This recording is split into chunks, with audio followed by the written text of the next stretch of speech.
Wisdom of Solomon 2 and 10. Let us oppress the poor righteous man. Let us not spare the widow, nor reverence the ancient gray hairs of the aged. Let our strength be the law of justice, for that which is feeble is found to be worth nothing. Kol halal Yahweh Bahasham Yahushai Bahasham Rakaha Kodash. Double honors unto the apostles, double honors unto the elder bishops. Salutations to all my fellow laborers doing this work in truth and sincerity, risking their lives and their freedom to do so now, more so than ever, the 144,000. And the scattered elect that are scattered around the four corners of the earth among the heathen that looks like the heathen, the Israelite foreigners. This is not a black thing. And to the few Akwaf that are listening and learning, to you I say Shalom. This is your brother Malcolm from the branch of the Great Millstone, coming at you another lesson in truth. This video will be for critical race historical facts. You cannot make theory out of factual history and then try to deny the truth thereof.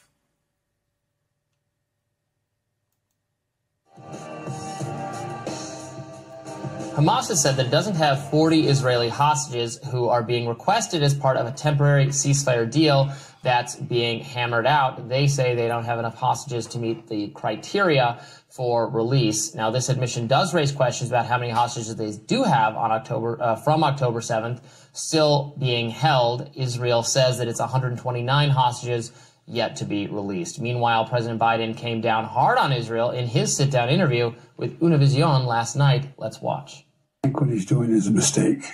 I don't agree with his approach. I think it's outrageous that those three vehicles were hit by drones and taken out on a highway where it wasn't like it was along the shore. It wasn't like there was a convoy moving there, etc. So what I'm calling for is for the Israelis to just call for a ceasefire, allow for the next 6-8 weeks total access to all food and medicine going into the country. Now, many media figures on both sides of the aisle are voicing their anger at Israel's actions and the slow response from the United States. First, let's listen to what Jon Stewart had to say on his show this week. See, this is where Israel's actions get interesting, because you might say Israel's war is different than Ukraine's. Israel's responding to an attack and a hostage crisis. But in the midst of that, they pulled a little something in the Insiders, both former Israeli IDF and rabbis and many others are saying this was an inside job, which some receipts will be provided to prove that statement coming up in the next video. West Bank on March 22nd that might be notable. That's not even Gaza, that's the West Bank. So you can't say it has anything to do with defending yourself against Hamas. Let's see if America upholds its rule against taking land. It will not, because what you have to understand is that, matter of fact, let's go back to Wisdom of Solomon.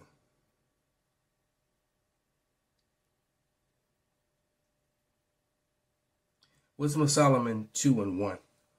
For the ungodly said, reasoning within themselves, but not aright. Our life is short and tedious, and in the death of a man there is no remedy. Neither were there any known to have returned from the grave. So these people are completely opposite of everything that's written, especially the Israelis. Remember, the Israeli Judaism worshippers, all right? Well, can't say that for every Israeli. But those of them who are involved in Judaism, all right? The Judaism is a religion which follows the Talmud, which is in direct conflict with the Bible, which is in direct conflict with Christianity. Keep that in mind.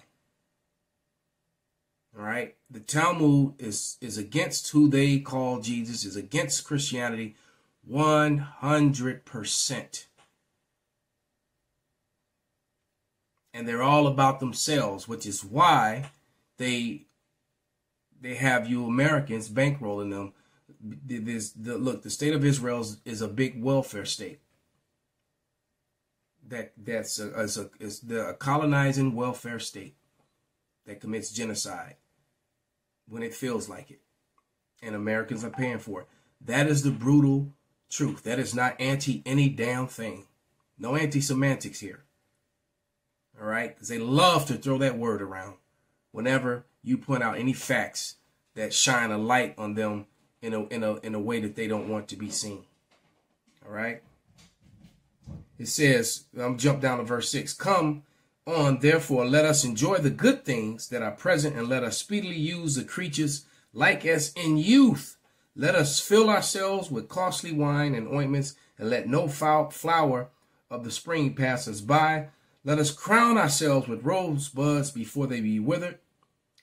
Let us go up without, let none of us go without his part of our voluptuousness. Let us leave tokens of our joyfulness in every place, for this is our portion, and our lot is this. Let us oppress the poor righteous man. Let us not spare the widow, nor reverence the ancient gray hairs of the age. So if you're in their way, if you're sitting on what they want, the widows will die. The babies will die.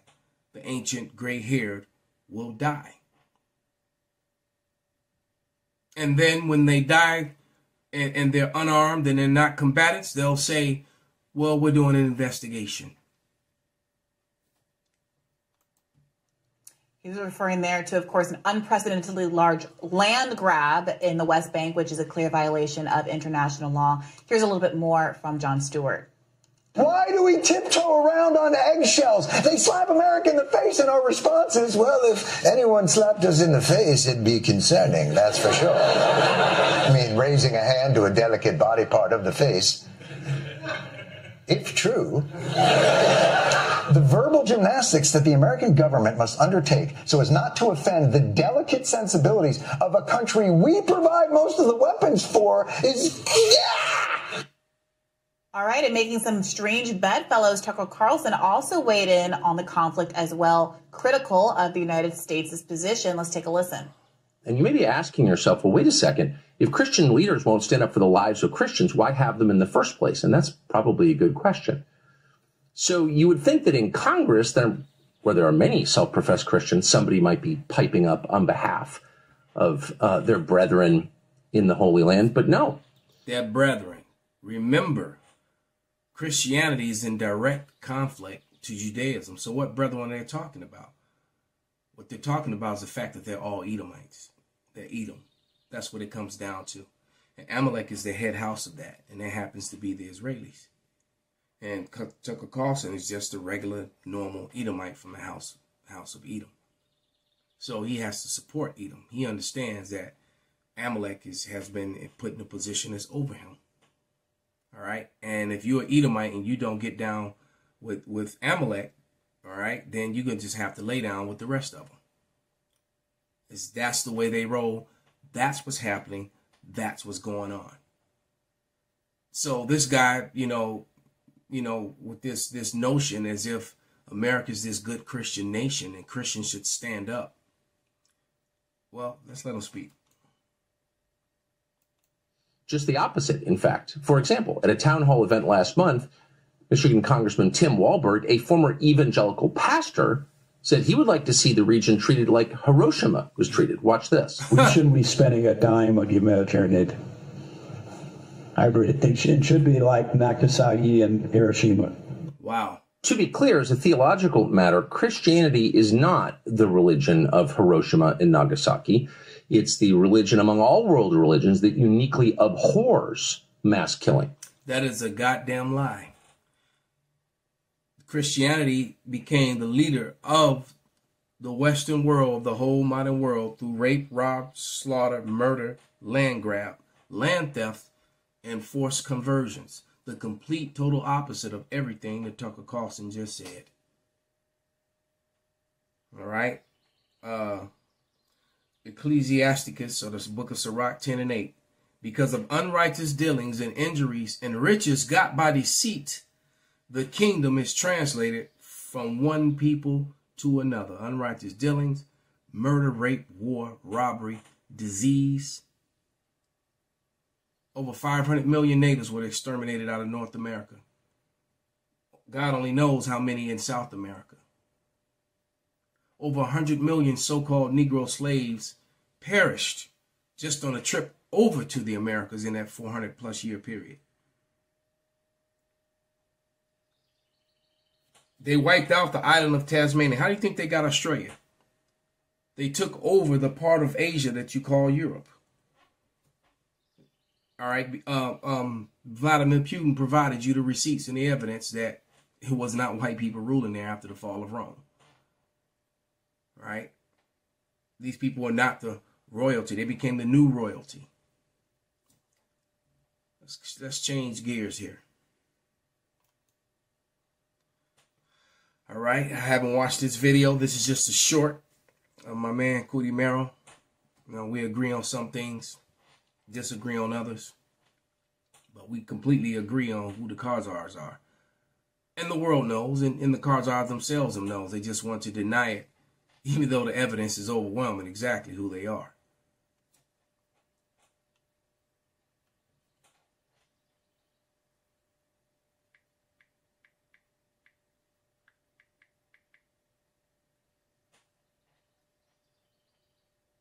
So like I'm trying to find a scripture.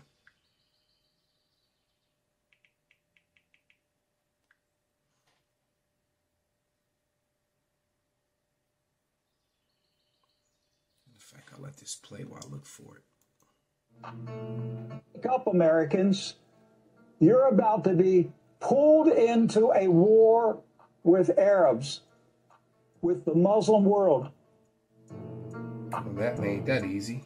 About to be pulled into a war with the Muslim world, and you absolutely, because the actions of the staged event on October 7th has basically brought almost the entire Arab world, Muslim world together.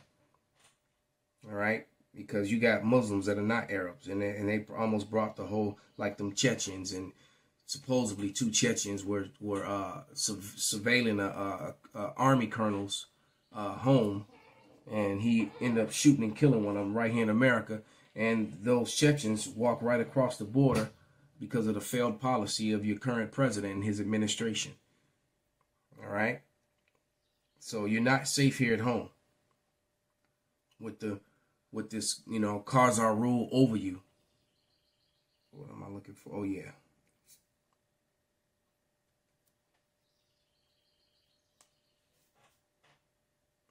The Wadi Yahweh Shema Shai went straight to it. This is 2nd Esdras 15 and 28. And it reads, "Behold, an horrible vision and an appearance therefore from the east. Wherefore the nations of the dragons of Arabia shall come out with many chariots." So the chariots being tanks, drones, planes, right, bombs, troops.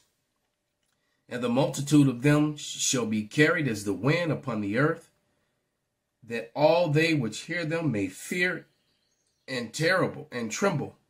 Also the Carmenians, raging in wrath, shall go forth as a wild boars of the wood, and with great power they shall they come and join the battle with them, and they shall waste a portion of the land of the Assyrians." They get ready to go to war in the valley of Jehoshaphat, and they're going to annihilate Amalek.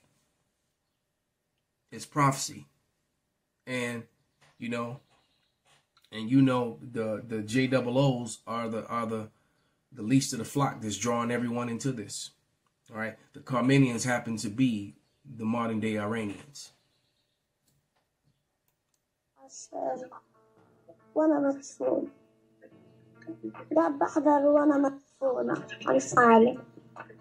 digging this child out of the rubble. The child is holding the phone.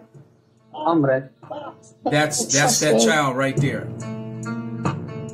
The president also knows what Israel